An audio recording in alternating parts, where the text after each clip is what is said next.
Sylvia. Saat ini kearifan lokal mulai hilang. Jarang sekali orang yang memiliki rasa cinta terhadap nilai yang diwariskan oleh nenek moyang. Oh iya, kalian tahu gak sih apa itu kearifan lokal? Kearifan lokal adalah sebuah pengetahuan yang khas milik suatu daerah yang dijadikan sebagai pegangan dalam kehidupan bermasyarakat. Kearifan lokal dapat berupa adat istiadat, kesenian, dan petuah yang ada sejak lama.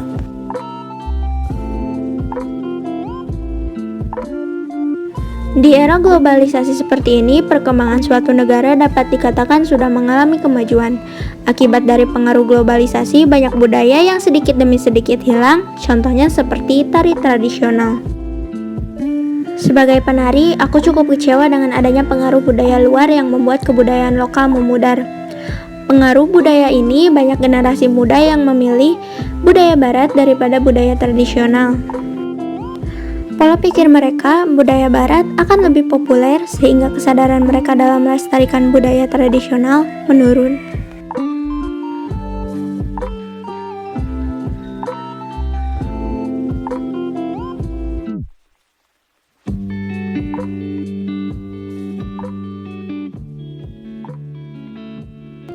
Aku sebagai generasi muda penerus bangsa harus bisa mempertahankan dan melestarikan budaya yang telah ada sejak dulu. Karena kita harus menyadari bahwa untuk mempertahankan budaya peninggalan itu tidaklah mudah. Butuh pengorbanan yang besar. Oleh karena itu, tak cukup apabila hanya ada satu generasi muda yang mau mempertahankannya. Dalam kata lain, melestarikan budaya juga diperlukan saling mendukung.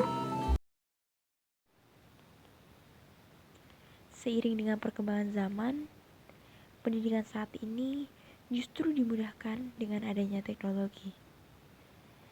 Di mana dulu ketika anak berdiskusi, kerja kelompok yang dilakukan serba di sekolah, kini kita dapat dimudahkan dengan adanya media penghubung jarak jauh seperti Google Meet, Zoom Meeting. Dengan begini, kegiatan diskusi, kerja kelompok tidak harus dilakukan di sekolah, tetapi dapat dilakukan di rumah masing-masing. Halo, saya Syifa. Pagi ini saya memulai beraktivitas dengan berolahraga di pagi hari. Lalu saya melanjutkan aktivitas dengan membersihkan halaman depan rumah dan menyiram tanaman. Pekerjaan sederhana ini sangat berat jika dilakukan oleh seorang diri loh. Pekerjaan akan terasa ringan jika dilakukan secara bersama-sama atau yang biasa disebut dengan gotong royong. Gotong royong merupakan salah satu ciri dari kearifan lokal Indonesia. Namun, kebudayaan lokal gotong royong semakin luntur. Hal ini terjadi karena ada beberapa faktor, diantaranya yaitu kurangnya kesadaran masyarakat terhadap budaya lokal, minimnya komunikasi tentang budaya, kurangnya pembelajaran budaya sehingga dampak remaja Indonesia kehilangan jati diri sebagai rakyat Indonesia yang memegang teguh budaya Indonesia. Dulu budaya gotong royong masih melekat kuat di masyarakat, khususnya yang tinggal di perkampungan. Warga kampung sudah menjadi kebiasaan untuk membantu tetangganya yang sedang membutuhkan bantuan. Sebagai calon pendidik, kita harus menjaga budaya kita sendiri karena budaya itu adalah sebuah warisan, harta karun, dan identitas sebuah daerah. Identitas itu haruslah kita jaga dengan hati dan kerja keras. Menjaganya selalu agar bisa dikenang 10 tahun, 20 tahun, 50 tahun, bahkan sampai beratus tahun ke depan. Siapa yang berkewajiban untuk itu? Tentu kita semua yang ada di negeri ini, negeri Indonesia.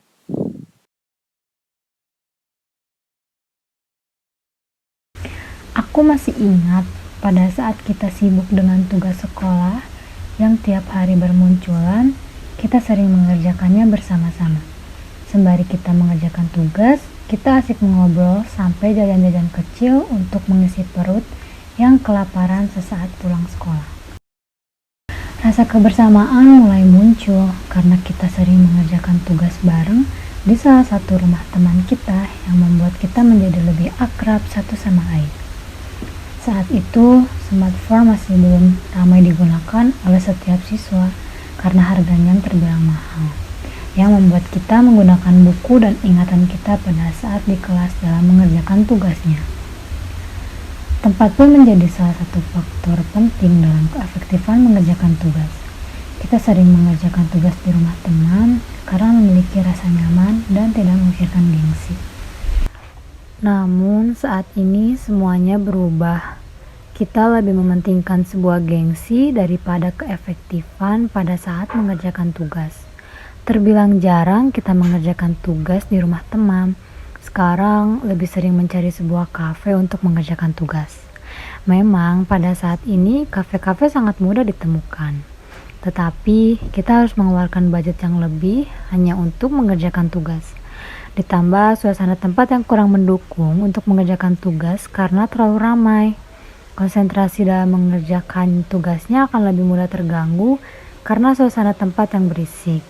Akhirnya, produktivitas dalam mengerjakan tugas pun terganggu dengan banyak hal.